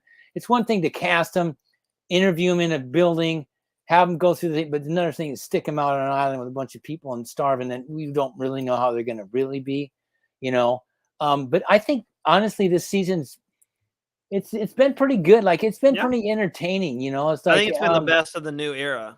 of the new era, it's the most entertaining to me. Like, so, you know, I thought that the romance was gonna be like, oh God, don't do the what do they call it? I thought you were saying the Rob and Amber where they go to the no, end together. but what do they call it on reality TV when it's in romance? It's called the showmance. The showmance. Yeah, I'm like, no, God, don't screw up. Don't screw your game up with the showmance. You got to blow it. Matt was only paying attention to the showmance. He was not paying attention. I know, to the but game. to me, it's like, gosh, it's like you're going in, like you just got to know that's not going to work. I mean, even though people know or sense that someone is together like this with a person, they don't really know. But if it's a guy girl thing and they see you flirting around, they know, and that's bad instantly. And they instantly want to break it up, whether you're going to be the person, and usually it's the guy. It depends, but it's like, you know, it's never good. And they've never made it like that's why they need you out on the island and just say, what are you doing? I know. I wish I had to be a coach on the side, like, get over here. What the hell's going Island on? of the Idols Part 2, but Troyzan's got the head this time. Is it Carson, the young guy? He's pretty smart guy. He's kind of fun to watch. He seems like, in a sense, almost like, I mean, I look at edits too, like how things getting edited, like who looks like they might give a win. Although, like, geez, the last couple of seasons, like, you know, it's a surprise, like out of nowhere, someone's winning. Like, I never would expect Gabler to win in a million years. Like, I was screaming. I was so shocked. I was like, really? I mean, and then the other girl, Marianne and Erica were the Erica. I wouldn't expect that either. So maybe it's one of these, like, you know, out of the blue, all of a sudden, like, you know, Heidi is the wins, or, you know, if Jamie or Lauren win the season, do we think that's going to put a hinder? If Jamie wins, I'm completely shocked, because I don't. They've been clowning her all season. Yeah, and the thing is too, like, I don't know why they needed to show all that with her, with the because it really never came into play. It's coming into play now. The lie is coming into play. Yeah, kind of, but like, I mean, they showed a lot of that going on, and then they'd show Franny going. I'm like, well, why didn't they show? I don't know. I feel like what they chose to edit, and then I didn't realize, like, I thought that maybe Jeff and Matt, the executive producer, are really sitting there with the editors, like sitting there at the computer, like, we like this, take that out. I think they leave a lot just to the editor, and say, like, go for it, bro. Whatever, you know how it goes, but it's up to you who you put in there, what music you use, what you want to do. I'm like, really? God, I think like Jeff would have some more control of, like, we want to show this person more because they're going home and this is more of the story, you know? Someone said that maybe production, because I don't know if we've seen production clown on a person so much, as much as they've been clowning on Jamie. So someone said, what if this is like Jamie's, like, arc of the season? Like, she's down in the dumps, and then maybe the last few episodes here, she builds her way back up and fights her way from the bottom. That could happen, because a lot of times in Survivors, like, if someone is, like, really shown a lot the last 3 episodes, that's all anybody remembers anyway. And they're like, all of a sudden they're great and they're good. Everything's fine. They don't remember, like, well, they didn't hardly show anybody. Like, I mean, so it's almost like, Jamie, are they showing? Because even Jam Jam said she's really dangerous and she's this. And I'm like, I don't see it. Are they showing everything here? Yeah. Jam Jam just said that she's the most dangerous, and you got to be kind of like, well, where? What? I haven't seen it, so why are you showing him saying that? You know, if you're not going to show it. So, yeah, it's like, I mean, I think honestly, Carson to me seems like, in a sense, like the person that's I would put at the top right now, because I feel like is it the Tika? The Tika trio, yes. The Tika trio. They seem like, even though they're the swing, but they're in control, because they know how to go back and forth. That's a smart move, because I know how it goes when you think you're going to someone's going to get voted out, and it doesn't go your way. You're like, oh God, now I'm screwed, because they're going to go after. I'm in the bottom group now. I might not go first, but they're going to vote out somebody that I'm supposed to. And it's just going to be Pagong City. But if you can go, so say for example, you know, like now, like, you know, Danny's only with the 2, right? Yes. So Well, Danny's working with Heidi. I know him and Right. Heidi are super close. right. But I'm saying that the Tika can go back. Like who kind of got screwed up? Soka. The Soka is who's Franny's out.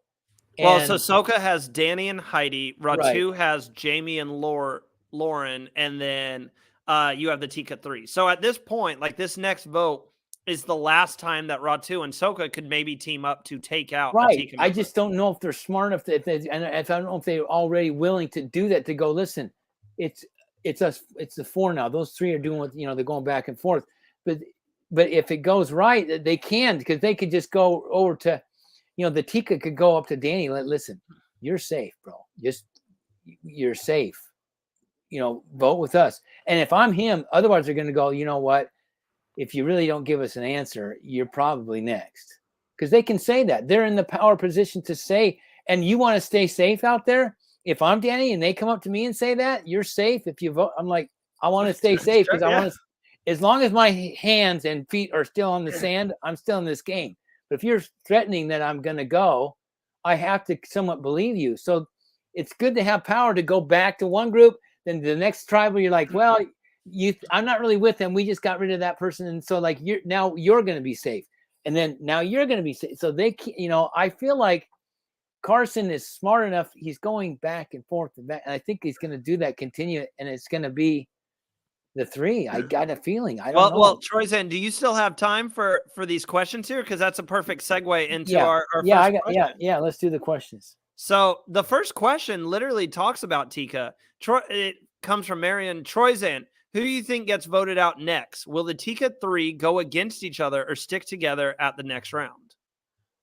I think the Tika will stick together just because it's still part in the game where, like, I feel like even though they are kind of showing Carolyn, and I think Carolyn you think like, oh, she's the loose cannon and she's going to go cuckoo and she didn't like being left out of the vote. I think she's still smart enough to be like, Carson and Jam Jam got me here and we're still close. Now they go, okay, one vote went the wrong way. For me just to roll the dice with these other people I haven't been playing with, I don't think she's going to do that. So I'm nervous. I'm super nervous. Oh, really? Well, I'm a little nervous, but like, I always feel like they show stuff like that to get you nervous. And then they like throw you not actually happen. And all of a sudden I don't know, the way that they showed Jamie, I think that Jamie she could be going, because I feel like if I was out there, and I can only go off an edit. It's hard. Sometimes it's hard because I know by playing that I'm not seeing 20-something hours of what's going on. I'm only seeing what you want me to see. 45 minutes of I'm just saying, yeah. It's like and I always laugh, like everyone thinks like, oh, this is what's really going on. It's like, no, you're getting led to believe whatever and you're following it because the way you're reacting to it is the way they want you to react. So they're doing a good job. Even ex-survivors, I'll go, you guys know that there's more to it. So then why are you saying that this guy's dumb or she's doing that? I go, because there's more to the story. But that's why I always say, if you make it to the end, I used to believe when I was younger the term survivor goats. I don't believe that anymore. If you make it to the end. I'm glad you said that, because I feel like, geez, people like there's been a lot of us that have gotten 0 votes, right? Yes. And there's been a lot that have got to the end and they didn't show our game. But I really want people to know, like, it's like a lot of us just didn't do nothing. You can't just sit around in a hammock and drink coconuts and do nothing and get to the end. You're doing something. You just never saw it. It's just edited out completely. If you make it to the end, you deserve, and you end up winning, you deserve to win. And that comes from someone, Michelle Fitzgerald, the first time she won. I was so mad about her winning. And I was young. I think I might've been like freshman high school, sophomore high school, something like that. I was just so mad. I was like, this season sucked. This winner makes no sense. And then going back and rewatching it, seeing her at Winners at War, knowing, I think this helps as well, the fact that I've been able to speak with people like you, Troyzan, and get that behind the scenes aspect. There are no GOAT winners. Like even someone like Gabler, he had to make moves to get to the end. A lot of people were super mad about Erica. Erica played a good social game. You have to have some type of social game to get to the end of the game? You got to have a really good social game to get to the final three. To me, like, you just can't just sit around and do nothing. You've done something to get there. I mean, I just, I tried to explain, and people don't see your every single thing that you said at final tribal as well. So, you try to explain to people, like, there's just stuff that you didn't see. Like, why do you think I didn't get votes? Because of the way I spoke to people, this way I spoke to everybody.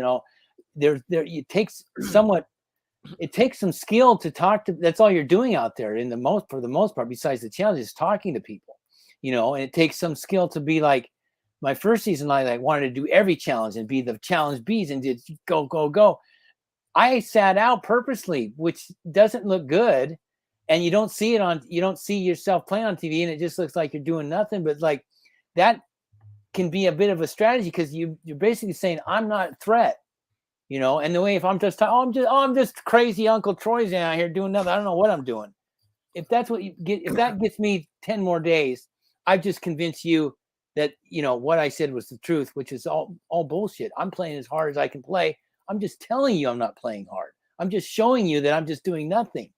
And I'm not acting like I'm doing And there's nothing. no such thing as someone, like you said, not doing anything. We've seen people get voted out of the game because they don't do anything. Oh, this person doesn't do anything around camp.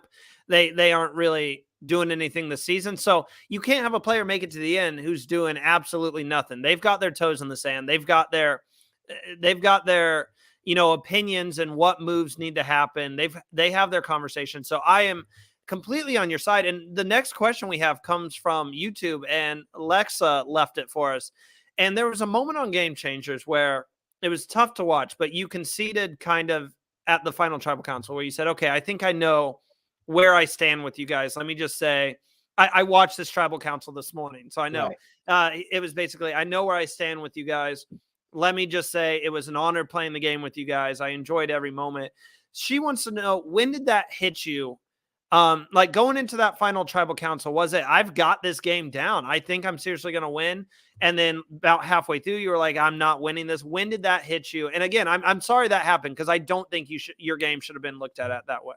Well, this was the first time that they changed final tribal council, for one, and they didn't go from like where each person can come up and just ask one question or ask two, where it's one-on-one. One person stands. This is where like anybody can speak out, anybody can say anything, it can pile on. So like, it was a new format. So it was like, question number one. So like, people were not asking me questions for the first like 25 minutes. I'm like, I need a chance to say something here. Like, so like right off the bat, Zeke basically said, I'm voting for you, Sarah. I'm championing you, and I'm going to ask you the question. And then Ozzy said, I'm championing you, Brad, and I'm going to vote for you. And I'm thinking like, well, if you're already saying you're voting for him, okay, the chances of me like changing your minds for whatever, I'm like, I can try, but it's like, if I'm not going to get any questions, because normally it's like, okay, Zeke, go up, ask your questions. And it'd be like, Troyzan, I have a question for you. Usually it's like one question or two, whatever. And I would be willing to say it. So it's like, I was not getting any questions. And I'm like, oh my gosh. It's like, okay, I'm getting like this feeling like, okay, can I explain my game? Yes. But I also looked at the jury, and the majority of the jury was the Nuku tribe, which I did not start out on. That's a big deal. If you start out on a tribe that ends up being the jury, they've seen the beginning part of your game, and they've seen you throughout the entire thing. They've watched your game. They watched zero of my game in the beginning. They didn't watch. It was me and basically called Sanders' side. We got Tony. So I was big responsibility for Tony and Sierra Easton. To me, those are two big players, and they didn't see that at all. So I can't explain it. And they just, it's like little by little, I'm like, are they going to ask me a question? So they started asking me questions, and then they're like, well, I feel like you're just following somebody. I said, that's what you think that you see. And it's, you try to explain away, like, listen, you think that Brad Culpepper is making the decision because he won. If I made the suggestion and he said yes, then I made the suggestion. You just didn't hear it. So like, how am I supposed to, you just see him win. So you think somehow he's in control, or you see Sarah. So I'm like, it got to the point where it's like, one of those where it was, I want to tell these people how much it meant to me that everybody on the show, if you weren't here, wouldn't be a part of my experience, because it really was true. So I know at the end, it was like, listen, everybody. And my speech went on for like 10 minutes. They only showed a part of it. I went to each juror. I said, Ty, I said, listen, and I told a personal story, which happened out on the island, to each person. And I said, without you, Andrea, we're doing the piece and like whatever every day. And then Sari, you borrowed my flip-flops and you did this and we did that. And then, I'd go to Sierra Don Thomas and talk about her horse and all personal stuff to Debbie, every single one. And it's like, and I like Ozzy. I said, if you told me I was going to play with Ozzy, I think you never would have believed you. And I really just was like telling everyone how much I liked them and how much without each one of you, I would not have had my experience on Game Changers. And if you would have asked me if I would have played twice in Survivor and with all of you, who I feel like are all-stars, it wouldn't have happened. And I said, that's why, it's all good. And I'm good. I'm out. And Jeff, even and people and they all stood up. They didn't show that. They all stood up and they applaud. And they, people were getting a little. Oh, that's good. And they're getting like emotional, because I got emotional. Like, it was a big deal. Like, this is my Survivor life right here, And so it's all said and done. Tribal's over. Jeff bringing out pizza and we're having champagne. Jeff pulls me aside, like personally, goes, Troyzan, come here. He goes, listen, he goes, I've done 34 final tribal councils. He goes, and that is the best I've ever heard. I've never heard anything but people go one right, and mean it from their heart. He goes, I'm going to try to show as much of that as I can, but I want you to know that it's the best I've ever heard. Sir, if I could stand up right now and give you that, I was shocked. I was like, no one heard it, no one saw it, but in my mind, I'm like, if Jeff Probst says that to me, then you know what? I feel like I'm okay. Am I still bummed out today that I didn't win and that I didn't get a great edit? Yeah, because I'm a big fan and I'm like, it means a lot to me, and I still get like, Troyzan wasn't on Game Changers. I know, I get it. It's the funny joke with the people on Reddit and all that, whatever. But I'm like, part of me cracks up because I'm like, you know what? Out of all the Game Changers that you always talk about, guess who you're still talking? Guess whose name still comes up? Mine, even though you say I haven't played. Whose name are you calling out? It's like, plus I have a name that people remember. So I'm like, I'm good. I'm fine. I can laugh. I can laugh about it. But just the fact that Jeff said that he loved my final tribal speech and that he thought it was the best. I'm like, God, of all of them, like, really? And because I was from my heart. I really meant what I said. And even though the little bit that you saw, you can see that I'm like saying like, this means a lot. I never would have thought in a million years by watching my first episode and Richard Hatch running around naked that I'd be here. So yeah, I was happy with that. It's inspiring to hear you take the positive side of things. And I'm happy to hear that, because I think most fans, like, I actually appreciate like, oh, well, Troyzan kind of, some will be like, I appreciate you, man. Some people will be like, oh, he gave up. He didn't try hard. Like, listen, at that point, I know the jury. I know what what has been said and what's going on. I just want to say, I didn't say to Jeff, like, listen, Jeff, let's just throw out all the strategy, so that this is coming from my heart. This is Troy talking now. And then I went on with the speech.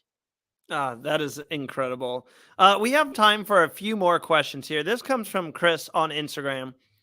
And I think this is the last question we have about Game Changers here. Is it true that during Game Changers you hurt your knee? And if so, how long was the recovery for you? I not only hurt it, I tore my ACL. How'd you do that? I played with it. That's another thing. I thought like, come on, man, like, give me credit. I played with the torn ACL for 14 days. Like, where my knee, like, here's your knee joint, right? It would go like that, pop out and pop back in. Like, I'd be walking down some cliffs. I've dealt with like some knee issues. I couldn't even imagine being out there with. And it clicked in and out. I thought I was gonna like, and the doctor was like, he checked it and he goes, oh, you definitely probably tore this. He goes, you want to quit? I go, no, I will. I'm not. I said, I'll crawl around. I will crawl. I will do. I don't care. That's as Jeff would say, that's what Survivor is all about. So the only thing he could do, like he wrapped it an ace bandage around. So you do see an ace bandage on it sometimes. There's one where like we're on the big long pole and we're standing at the top and you have to pull a bucket up and pour water down in the thing. Yeah, classic. If you watch that challenge, you'll see me jump in. You can see the tape, and then you can. I tore it on the challenge where we had to climb up on something and jump down onto a cargo net and then run over, and we had to pull somebody up on a bench where they get letters, and pull the letters off. So like I heard it go click click on that net, and then I had Michaela screaming at me like, because we had to pull up, put these harnesses on and dig in the sand and pull one way to lift up a person on the bench on the swing thing to lift them. And she's like, go. I was like, I didn't want to say it, but I was like, I don't have a knee. My knee is not here. Like, so yeah, I did tear my ACL and Survivor paid for the whole thing when I came home. So I have a whole new knee. Oh my gosh, that is incredible. Yeah. And I'm happy to hear it went well for you. My mom's about to get knee replacement. So she's nervous about it. It was like two little scars. It was like, microsurgery. I did it at a really good University of Miami's got a super program. They do all like these super athletes and the Miami Dolphins. So you got the good deal. Yeah, I got the good deal. Yeah, well, Survivor paid, like I can't imagine what it costs because like MRIs, the surgery, all the after surgery. Then they pay you like the insurance. Did you have to go through rehab? You got they pay for rehab. They pay for, and they pay you a check for like not being able to work. Yeah. So it's like score. So I got to play again with a new knee. Oh my God, that's incredible. The next question we have is from, I am so sorry, I'm going to have to spell it out, PWNAGEQ on Instagram. Okay. Yeah. If asked, I know everyone wants to know this. Would you play again? And they said you should get a second chance. No, he needs a third chance. Complete the trilogy. This would be like, and I mean this in the nicest way, we have like the new Indiana Jones movie coming out. And I know that's more than a trilogy, but it would be like one of those movies where you had your first experience on the show, you had your second, we took a long break, and it would be like the final trilogy. This is it for Troyzan is going out. Would you play again now? Come on. I don't even know if I don't even think, I think the answer. I mean, come on. I played them all. I'm always ready. Honestly, I am such a huge You're still in good shape too, from what I see right now. I think I always am doing something because honestly, I am a huge fan of I'm not a fan like where I know every little detail. I'm on Reddit like I'm not that kind of fan, but I'm a fan to watching the show and playing. So I'm always prepared. So really, and I think about it all the time. I'm thinking there's got to be like a third time's the charm for people, or like maybe like a finalist show. Now I did get called for season 40, but before it was Winners at War. It was going to be something. So there's else. A chance. No, 100%. I'm always on their radar. So 40, they called a bunch of people, and it was going to be some kind of, I guess, a Legends type season. I don't know if it was called. Yeah. I think I heard about this before. It was going Winners to at be War. something, and they called me at the last minute, and I'm like, oh my God, and they were like very hush hush secret, like, and I really was like, I'm not going to call anybody this time. I am gonna. If 40, go off the grid in my mind though, because I'm like 40, that's the big season. That's, oh my God, if I won 40, crazy. Well, and then 2 weeks later, I was supposed to fly out, and I call like, what's going on? And they go, oh, well, things have changed. I go, what? They go, well, it's a different season, and we can't say nothing, but I think you'll find out. I already knew, because I knew that there was rumors of all winners. Mm-hmm. So I like, you don't have to tell me. I know I didn't win, so I know I'm not playing, but I'm on their radar. And if they call me, I would say yes, and I'd leave tomorrow. And I'm now. There's really not a day.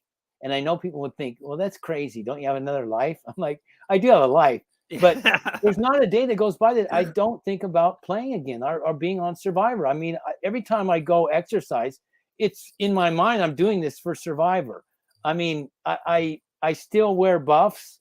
I still am doing something where I'm like, okay, that's Survivor thought. Like I have things on my fridge that are statements about, being a certain way, you know, or a positive thought, but it has to do with Survivor. Now, here's a follow up before we get to our final question here, and then begin the wrap up. I'm curious. We had this talk with, I think, Todd Herzog. Obviously, I hope everyone knows who Todd is. If you didn't, winner of Survivor China. Right. Spoiler alert. Hope you hope you watched it. But we had this conversation, and Todd, same way. He's like, I've tried going back many times. They've invited me back. I would always go back.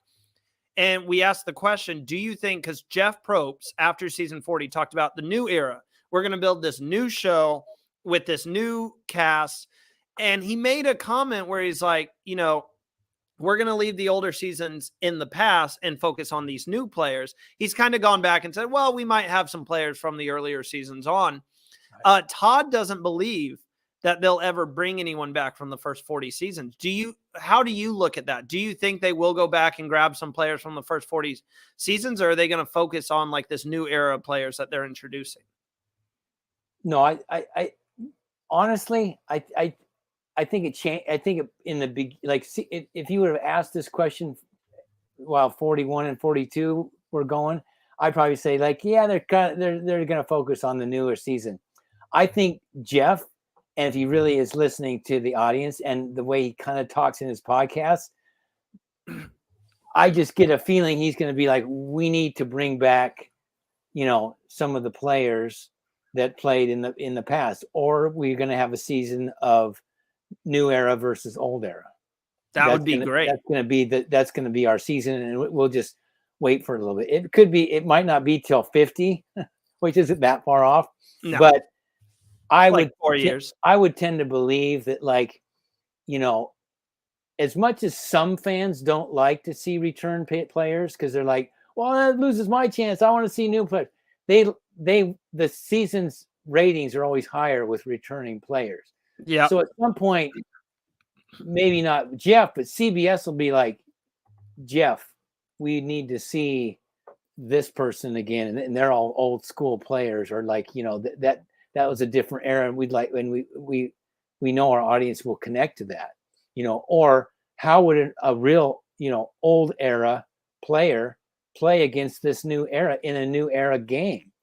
Or would we do an old era theme with new era players, that kind of thing, you know? I mean, I think maybe they might have a season of the new era players, do a season, but they're going to have to, they're going to have to, especially Survivor Australia just had heroes versus villains. Yeah. Well, they need a few more seasons under their belt to get enough good and interesting players from the new, I don't think they have 41. That's only 4 seasons. Yeah.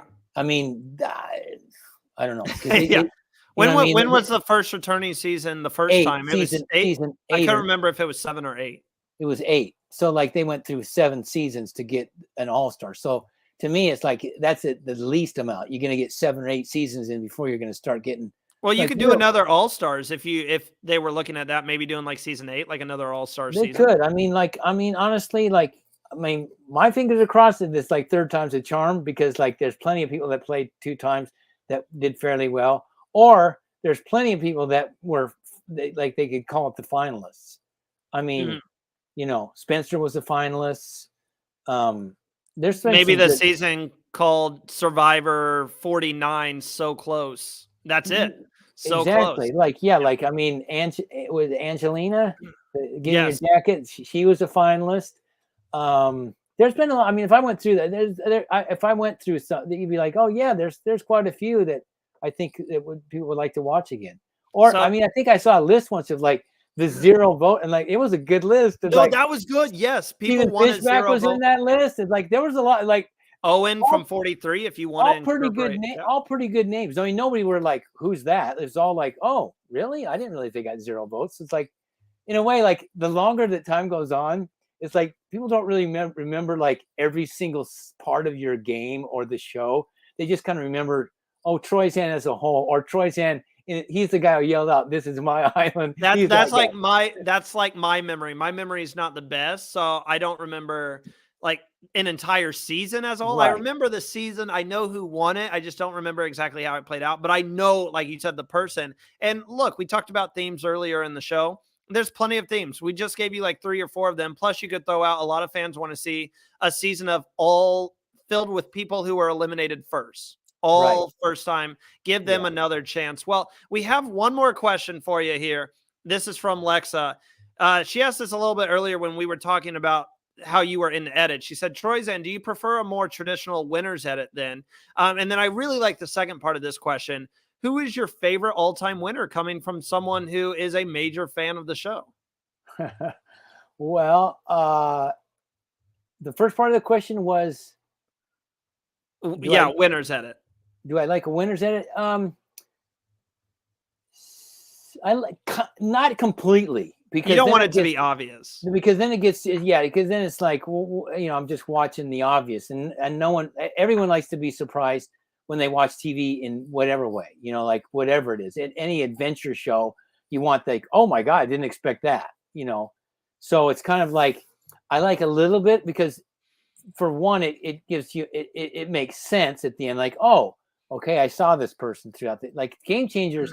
A lot of times didn't make sense, because like they kept showing like, one person like big time, and then they go home. They felt like they had to get in, like, okay, here's Andrea's episode, here's Debbie's episode. Like in a normal Survivor, they're just going to show the better play. If you make the merge, then you're going to get shown even probably more before the merge. So they just tend to like, sorry, I mean, the first 5 or 6 people don't get shown that much. They didn't do that great. So like, well, you didn't do that great. So, but now they don't do that. So I like it. I do like it a little more than where it's like the shocking, like the Gabler. That's a I mean, that was like a little, came out of left field. That's a little, I don't like to come out of left field, but I do like a little bit more of a winner's edit, or at least I like a final 4 edit, where like the 4 people that made it, like they're just getting shown more in the season. I don't mind that. I don't mind that at all. And then who's your favorite winner of all time? Well, not Kim, because that's a whole nother podcast. Yeah, we'll have to have you back for that one. Well, because there was some unethical stuff that happened on our season that was behind the scenes that no one ever saw. And it's the only reason I couldn't vote for her. So I just, but we're friends today. I've been to her house. Everything's cool, but I would never have voted for her for that. So she can't be. So I have to say Sarah, because I play with her and she beat me, and like, so I do like Tony though, because I played with him, and outside the game, Tony's fantastic. He was the first guy to call me when I came home and congratulate me to making it to the final 3. And he's like, Troyzan, listen, he goes, you made it to the final 3 for a reason. He goes, F anybody else that doesn't that doesn't care, and that didn't work. And that, and even like when I didn't get any votes, he called me after the show, and he came up to me. He's like, F those people. He goes, you made it to the end. And he goes, that took something. He goes, you voted me out. He goes, that was. I was going to say, you got him out. He goes, you caught me in the spy bunker, and blah blah blah. So I do like Tony. I'm trying to think if I go like, I have to. My biggest props have to go to Richard Hatch though, because I always say this, as much as people might not like Richard Hatch or like what he's done or went to prison or whatever, without Richard Hatch, in my mind, Survivor doesn't exist. I mean, he started Alliance, like a lot of the stuff that happens in today's game. The Alliances, he was the villain, he ran that show, and to me, if another winner would have happened, it would have just not been the same impact on the show. And I felt like he had an impact for the next 3 or 4 years. Every person in America knew Richard Hatch's name. So, I mean, I feel like, as a winner, he put Survivor on the map, and I would have never got to play Survivor, honestly, without Richard. I feel like that. So it's like, when I first watched it, I didn't like Richard. And I was not rooting for him, but like, I've met him, and it's like, we've talked a lot, and it was like an honor to meet when he came up to me at a reality event, and he's like saying my name. I'm like, this is crazy. Like, Richard Hatch knows who I am. So I always compare like the legends of Survivor to, I just grew up a basketball fan, and I always say like Tony is the LeBron James, Sandra's the Michael Jordan. You have that argument, who's the greatest of all time. Richard Yeah. Hatch. I'm trying to think of a classic player from the 80s. I'm drawing a blank. I mean, if I was, but as far as my favorite, there's a really, I mean, I have to, it's probably a tie because Sandra, I'm really good friend. And Sandra, I think, you know, honestly, and I told her this, we were talking today. That's who Lexa thought you were going to say. She thought you'd say Sandra or Cochran. No, not Cochran, but Sandra, I would put like, well, I mean, I'm such good friends with Sandra and Sarah. So it's like, I'm like, you know, okay, my favorite winner. I mean, Heroes versus Villains is probably my favorite season. So Sandra won that. And I tell her all the time, like, listen, you and Tony are the only people that have won twice. But I feel like Heroes versus Villains in its time and in its era, I think had better players than even the Winners at War. And I think it was a more difficult season to win, and you won it. And it's like, that's a big deal. So that puts Sandra to me at the top. And she won her first season, you know, like just hands down, you know, I thought it was great. So, and I just feel like to win Heroes versus Villains, if you look at the players that were on there, and I think at the time that it came out, it was legendary players, like every single person. And like to win that season and the way she won it, I just feel like, I don't know. I liked Winners at War, but I always feel like a little bit of a letdown. I just always feel like I don't feel like every winner is like the true best player of the season. That's why I don't look at winners at War like, oh, the winner of the winners is the best, because a lot of the winners aren't the best. I mean, I could pick out 5 or 6 players on Winners at War that I would say like, I don't know if you were the best player. Yeah.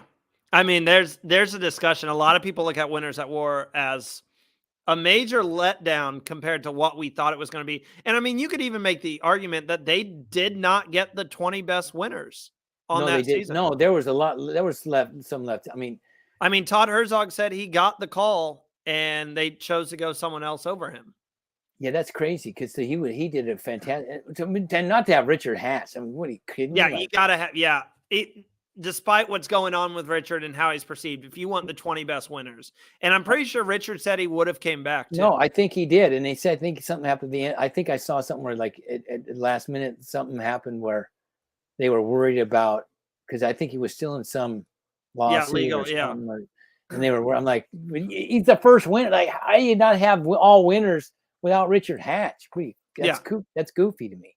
So yeah, I'm not going to say it, but there. I mean, I can pick out 4 or 5 players on Winners where I'm like big question mark. Like, maybe I get this off the air here when we go on. Maybe I'm like, really that person really? Come on now, I don't know about man. That. This has been eye-opening and amazing experience. I wish I could ask you all the questions and show you the entire chat, Troyzan, because I mean, people have loved having you on the show today. They just have loved all the insight. I love connecting in with all the fans. I love all you guys. It's like any Troyzan fan, you know, if you ever see me out or you meet me in public, I'll shake your hand, take your pictures with you. If you can make it up to New York for this finale party, I'd love to see you, because I'll be up in New York for Bryson Wins Presents. Oh, really? Okay, that's the final finale. It's a 2-night party up in New York. Is it okay? Well, you never know. I mean, could I might try to talk him into it, guys. But Troyzan, thank you so much for coming on today and spending. We went way over the initial told you, time. See, I start talking Survivor, I get all crazy. Well, I was gonna say, don't tell me that you're still a super big fan, because I might have to get you on when we're covering the finale episode or something. Might have to have you on the show again if you'd be willing. I'm totally up for it, buddy. So thanks again. Thank you guys for watching. If you enjoyed this video, hit that like button, subscribe to the channel, and make sure to hit that notification bell so you know when anything is coming up. You never know who's going to join the show. So thank you guys. And as always, we'll see you next time. The Tribe has spoken.